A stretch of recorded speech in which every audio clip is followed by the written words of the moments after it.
here's a basic 45 exercise and then how to do the toss itself.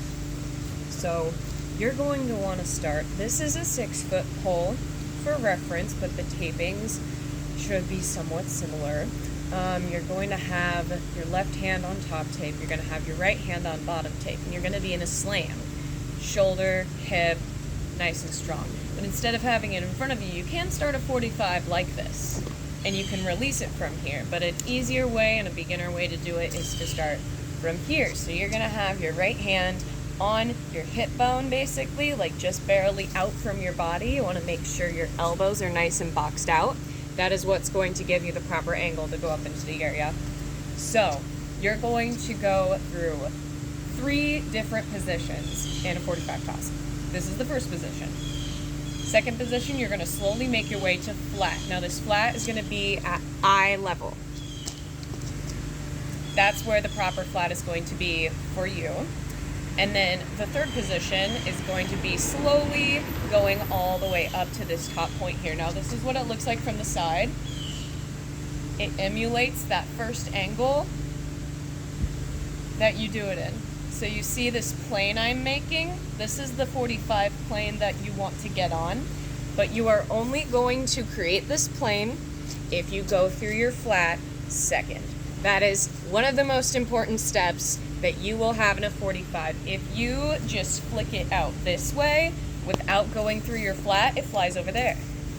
It doesn't go up above you where it needs to end up. So you're going to start, you can go in counts of 16, 8, 4, 2, and 1 of going through these positions. So let me go through it in counts of 4. 1, 2, 3, 4, 5, 6, 7, 8, 9, 10, 11, 12, 3, 4, 5, 6. So you can do that in counts of 16, 8, 4, 2, and 1. So like 2s into 1s would be like 1, 2, 3, 4, 5, 6, 7, 8, 9, 10, 11, 12, 13, 14, 15, 16. And I like to go for a count of 16 when I do it as well. So you can do the math. In 1s, you're going to learn how to do it in one motion. Going through your flat, coming down back into your flat, really making sure you get that prior to you tossing it all.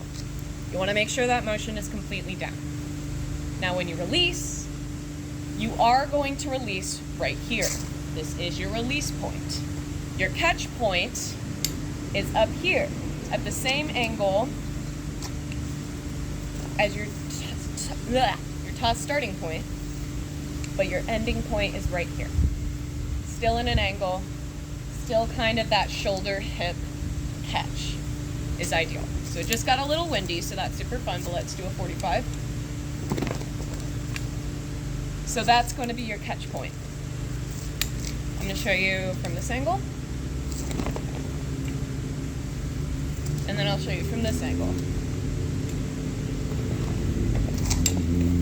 Wind got that one a little bit, and I pushed a little bit too far. So when you push too far, you can end up catching it over here more than straight on, like you want it to. So this is proper. This is tossing it too far. If it ends up being tossed like here, you can barely kind of catch it up here, you're under tossing. So if it ends up above your head, you need to push a little bit more on the release. And if it ends up way over here, you're either not going through your flat properly, or you're pushing it way too hard out of the way and it's gonna fly over there. So, I hope that was a good basic for the 45 starting from shoulder hip. Now I wanna go through some other basic starting points for you. So if you're starting a 45 from front, you're just gonna do a shoulder hip angle just like this. You're gonna go through your flat in the exact same way. Flat, up. Now this is a little bit harder in my opinion, because here you have more time to rev up. This is literally flat and go, so it requires a lot of muscle more than revving up. You know what I mean? You have more room to do that here than you do from here. It's not as much space between you and the sky. And then other ways that you can do stuff, man, I haven't I haven't been on my flag in a while. Glad I can still do things, you know. You can do one-handed ones where you shoot it out, thumb flip, release point. That's a more advanced 45.